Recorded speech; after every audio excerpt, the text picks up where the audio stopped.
585 లో third topic చూద్దాం. కంచెగచ్చబౌలి భూములపై వివాదం ఎక్కడ రాజుకుంది, ఎందుకు చినికి గాలివాన్లా మారింది?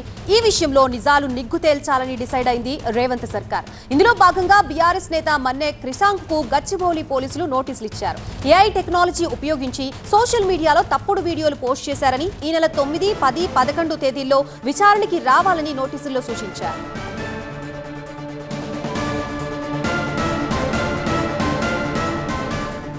ఏఐ ఆధారంగా తప్పుడు వీడియోలు వైరల్ కావడంతో చాలా మంది సెలబ్రిటీలు స్పందించారు. వాస్తవాలు బయటకు రాకముందే ఫేక్ వీడియోలతో అబద్ధాలు వైరల్ అయ్యాయన్నది ప్రభుత్వ వాదన.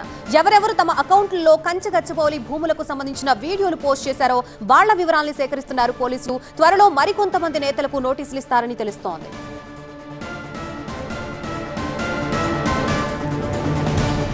కంచెగచ్చబౌలి భూముల విషయంపై మంత్రుల కమిటీతో చర్చించారు తెలంగాణ కాంగ్రెస్ వ్యవహారాల ఇన్ఛార్జ్ మీనాక్షి నటరాజన్. కౌశిక్, నేను పార్ట్నర్షిప్ ఫర్మ్ స్టార్ట్ చేయడం బెస్టా, ప్రైవేట్ లిమిటెడ్ కంపెనీ స్టార్ట్ చేయడం బెస్టా? ఎందుకు అంత కన్ఫ్యూజన్?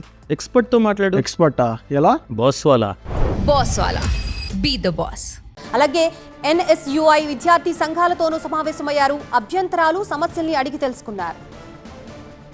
ఇక కంచెగచ్చబౌలి భూములపై విచారణని ఈ నెల 24కి వాయిదా వేసింది హైకోర్టు. సుప్రీంకోర్టులో కేసు విచారణ ఉన్నందున 24 లోపు కౌంటర్ దాఖలు చేయాలని ప్రతివాదుల్ని ఆదేశించింది. మరోవైపు స్టేటస్ రిపోర్టు ఫైల్ చేసేలా ప్రభుత్వానికి ఆదేశాలు ఇవ్వాలని ఏఎస్జీ ప్రవీణ్ కోర్టుకి విజ్ఞప్తి చేశారు.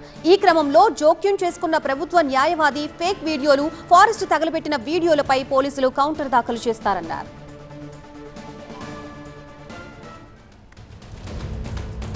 ఇదే అంశానికి సంబంధించి మనకి పూర్తి అప్డేట్స్ ఇవ్వడానికి మా ప్రతినిధి ప్రణీత సిద్ధంగా ఉన్నారు. ప్రణీత, మన్నే క్రిషాంక్ ఎప్పుడు విచారణకి హాజరవుతారు? ఫేక్ పోస్టులు, వీడియోలపై ఇంకా ఎవరెవరికి పోలీసులు నోటీసులు ఇచ్చే అవకాశం ఉంది?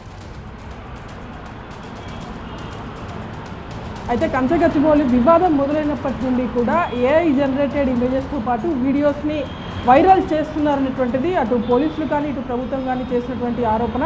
సో ఇదే అంశాన్ని రానున్నటువంటి రోజుల్లో కోర్టు దృష్టికి కూడా ప్రభుత్వం తీసుకెళ్లబోతుంది. సో ఈరోజు కోర్టు హియరింగ్లో భాగంగా కూడా ప్రభుత్వ తరఫున వాదించిన అడ్వకేట్ కూడా అదే చెప్పారు. ఈ ఇష్యూ మొదలైనప్పటి నుండి కూడా సానుభూతి క్రియేట్ అయ్యే విధంగా ఒక ఏఐ జనరేటెడ్ ద్వారా ఇమేజెస్ని, జంతువులకు సంబంధించినటువంటి వీడియోస్ని క్రియేట్ చేసి వాటిని సోషల్ మీడియాలో వైరల్గా చేశారు. వైరల్గా చేయడంతో చాలామంది సెలబ్రిటీల నుండి మొదలుపెట్టుకొని సోషల్ మీడియా వరకు దాన్ని పూర్తిగా వైరల్ చేస్తూ వచ్చినటువంటి విషయాన్ని ప్రభుత్వం తరఫున కౌంటర్ దాఖలు చేయబోతున్నారు. సో దీంతో పాటు ఈ ఏఐ జనరేటెడ్ ఇమేజెస్తో పాటు వీడియోస్ని సర్క్యులేట్ చేసేటువంటి సెలబ్రిటీస్ పైన కూడా కేసులు పెట్టేటువంటి ఆలోచనలో ప్రభుత్వం ఉన్నట్టు తెలుస్తుంది. మరోవైపు ఇదే అంశం పైన మంత్రి వర్గంతో భేటీ అయ్యారు మీనాక్షి నటరాజన్తో పాటు హైదరాబాద్ సెంట్రల్ యూనివర్సిటీకి చెందినటువంటి ఫ్యాకల్టీ, అట్లాగే పౌర హక్కుల సంఘం నుండి కూడా కొంతమంది భేటీ అయ్యారు. సో వాళ్ళు చేసినటువంటి డిమాండ్ ఒకటే, ఒక 3 ప్రధాన డిమాండ్లను తీసుకొస్తున్నారు.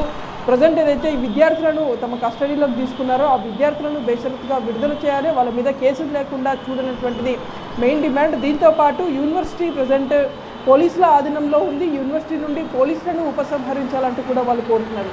దీంతోపాటు మరొక కీలక డిమాండ్, ఈ 400 acres ఏవైతే ఉన్నాయో సో అక్కడ ఎన్విరాన్మెంటల్కి సంబంధించినటువంటి సర్వే చేసేందుకు అనుమతి ఇవ్వాల్సిందిగా వీళ్ళు కోరారు. సో ఈ 3 డిమాండ్స్ పెట్టారు. అయితే ఈ భేటీకి విద్యార్థి సంఘం నుండి ఎలాంటి మద్దతు రాలేదు, వాళ్ళు తమ డిమాండ్స్ పరిష్కారం కాలేదు కాబట్టి ఈ భేటీకి హాజరు అవ్వటం లేనటువంటి సంకేతాన్ని కూడా ఆల్రెడీ ప్రభుత్వానికి పంపారు. అయితే ప్రభుత్వం తరఫున ఈ 3 డిమాండ్స్ పట్ల ఒక డిమాండ్ పట్ల సానుకూలంగానే ఉంది. విద్యార్థులను అదుపులో తీసుకున్నటువంటి అంశం పైన విద్యార్థుల పట్ల తాము సానుకూలంగానే వ్యవహరిస్తాము. రిమైనింగ్ 2 డిమాండ్స్ ఏవైతే యూనివర్సిటీలో నుండి పోలీసుల ఆంక్షలను ఎత్తివేయాలన్నటువంటి డిమాండ్ ఏదైతే ఉందో దానికి మాత్రం ప్రభుత్వం ఓకే చెప్పనట్టుగా తెలుస్తుంది. ఎందుకంటే ఆల్రెడీ కోర్టు డైరెక్షన్స్ ప్రకారమే అక్కడ ఉన్నటువంటి ల్యాండ్లో ఈ 400 acres ల్యాండ్లో పోలీసుల మొహరింపు అక్కడ కంపల్సరీ ఉండాల్సిందిగా చెప్పింది. So remaining part of the క్యాంపస్లో నుండి పోలీసులను ఉపసంహరించేటువంటి అంశం పైన ఆలోచిస్తామంటూ కూడా చెప్పింది. మరొక డిమాండ్ ఏదైతే వీళ్ళు సర్వే చేస్తామని ఏదైతే కోరుతున్నారో దానికి ప్రస్తుతం అనుమతి ఇవ్వలేమంటూ చెప్పింది. ఎందుకంటే అటు హైకోర్టు ఇటు సుప్రీంకోర్టు 2 కోర్టులలో కూడా దీనికి సంబంధించినటువంటి కీలక విచారణ జరుగుతుంది. అటు హైకోర్టులో వచ్చే 24th ఉంటుంది, అట్లాగే సుప్రీంకోర్టులో ఈ నెల 16న దీనికి సంబంధించినటువంటి విచారణ ఉంటుంది. కాబట్టి ఇప్పుడు సర్వే చేసేందుకు అనుమతి ఇవ్వలేమంటూ కూడా ప్రభుత్వం చెప్పింది. ఒకవేళ పరిస్థితులు అనుకూలిస్తే తామే వెళ్ళి అక్కడ విజిట్ చేస్తామనేటువంటి సెగ్మెంట్ కూడా మంత్రివర్గం చెప్పింది. Right, thank you.